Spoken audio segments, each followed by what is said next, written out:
So about having eye contact with the client, it can be very useful to bring to surface these things connected to abandonment, rejection, loss. And these things, the attachment wounds, are the most deepest, earliest, and they are the most invisible. I know a lot of Zen meditators and arduous practitioners and non-dualists who are doing very good on the path.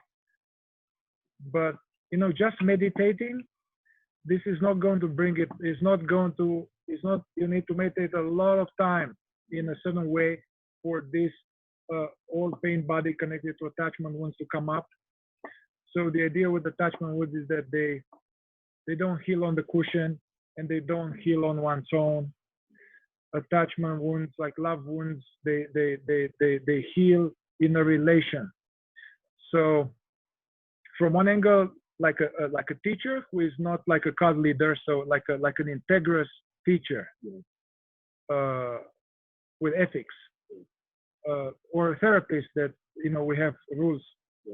So these are actually a great opportunity for healing the attachment wound, because from one angle, as a practitioner working with the opposite sex, then I stand as a man that she didn't have, perhaps as a father. So the father thing. So we stand as woman. I stand as a loving, kind, compassionate, supportive, unconditionally supportive male that doesn't want anything from her. I don't want anything from her. I don't want to have sex with her. I don't want anything. I don't even want her. She cannot come if she doesn't want. You know what I mean? So so that is powerful healing. And then in that container of safety and loving presence, gradually she will start to open and bring all these things with men and all this. And I don't recommend engaging in the eye contact with the client in the early stages of, so this first have rapport, have good trust, and we've done a lot of stuff. And then it can definitely be used, and in part of Hakomi, they do it. So, but you have to instruct the client, like, okay, we like to do a little experiment. They're like, yeah. So here, I think this may help. So here's how we're going to do it. And you explain, hey, we are going to just have eye contact for some time, and you just, you know, it's not even about looking at me. You just, and tell them, hey, I also just let you know I stand this old man because of the truth, you know. And so you just have eye contact, and you simply notice whatever comes up for you and observe. So you instruct them to do what I have done here so far, yeah. And then you just stay like this, you know. It's very powerful. It can evoke stuff. It can evoke fear, can evoke distrust, can evoke openness, and then fear. You know, fear of being hurt, fear of all this very young organization. And then do it shorter. I would do it shorter, and, you know, be flexible. Like, don't put a timer. If she cannot do it, it's too much, say it's okay, close your eyes or stuff. Or you can alternate between eye contact and then say, okay, close your eyes now and just sit with it, you know, and then open your eyes again. And then basically we are using this like a magnet to pull out the wounds will come about that. And then you want them to be aware, and they are in this context. And then you want them to study from awareness stuff. And then they can even, you can do it in a moment, like she can share, like, oh, like tightness here. You're like, okay. Yeah, or images, stuff, things like that. Another very powerful one is, so you need to assess the level of stability of the client and the rapport. So the deeper you go into shit, the more you have good rapport. This is a very good one. You say, hey, I want to do some stuff. So just have eye contact, and at some point, I will look away from you. And you just notice what happens. This evokes abandonment, straight up, or disconnection. And so you just have like this, and then at some point, I go like that for a minute. And I instruct them beforehand to really observe any feeling, any tightness, any image, anything, and to allow it to be, and then it come back. What happens when it come back? You know, so all this anxious attachment, avoidant attachment, all this, appears. Usually these are very, they are in the basement, you know, like Inception. Have you guys seen Inception? All this stuff we are trying to is in that locked level with, you can't go there.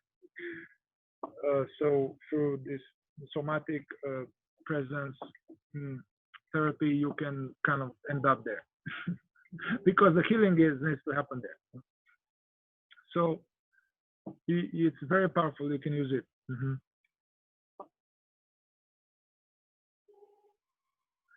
And all throughout what we've done so far, I constantly applied this thing to ensure awareness in us, and then to keep reminding us to observe the content of the field. So to train, usually we are more aware of thoughts. So to notice thoughts as well as bodily sensations, which is the emotional body. You know, the emotional body is from here to here, and sometimes in the back too. So, and also, so that's what I did. Ensured awareness, reminded about that, encourage, not resisting. That's very important. If it's really bad, feels bad, to not resist it, to just allow it to be. Welcome it completely and observe it. It's not going to kill you. I say this often. Not to everybody, and depending on the level of trauma and all that, but often I'm like, hey, there's just this thing in the chest. Can you just let it be as it is? Can you just observe it for what it is, and I'm here, you are safe. If you feel you're shaking or stuff, we'll go into trauma later. Let's not go into this now. But then I instruct them, say, okay, so this thing is like, just take it. It's not going to kill you. Just the best you can, just for a minute or so.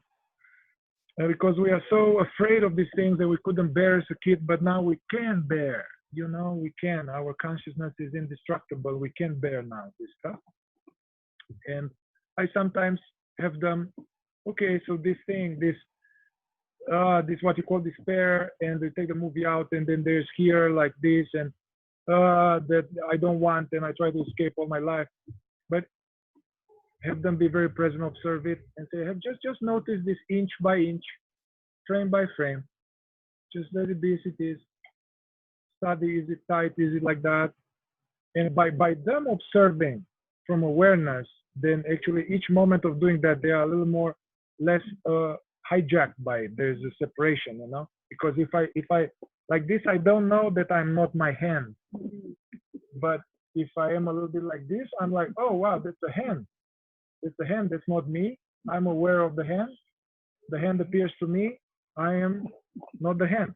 The same with the sensation. The sensation, usually we are identifying with feelings and thoughts. And so by studying that thing we identify, we are unhooking the witnessing aspect of consciousness. And this is very much applied for those of you who are into non-duality and Indian Buddhist stuff, this neti, the process of viveka, discrimination. Hey, this thought appears to me. I'm aware of this. It's not me. Even Buddha in Vipassana, he was saying, okay, so thought arises. It's not me. It's not I. It's a thought that comes and goes. As a sensation arises, it's not me. It's not I. The sensation coming and going. So to have the client experience this, they get it sometimes. They're like, oh my God, so I'm not the thoughts? oh fuck, you're like, yeah, you understand. You know, this is a big breakthrough. They'll get back to being the thoughts, but there's still some glimpse, you know. This is like a modern day Satori, you know. Where was I? Oh yeah, so the benefits of witnessing and all that. So I kept doing it every stage of the process, and I'll do this all the time.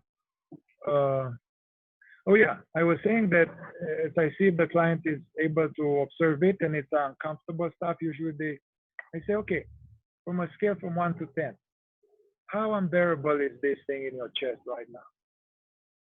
And the client says, oh, it's like a 7.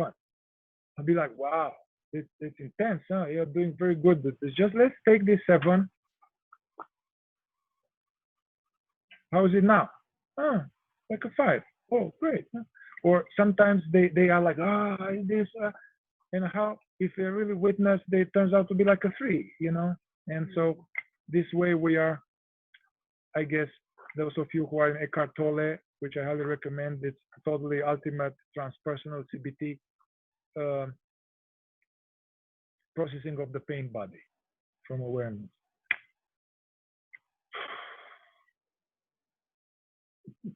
I was planning to do a round of checking in. Yeah, so let's do that. I will stop the video, but I'll definitely write down questions to say for, you know, for what you guys are interested.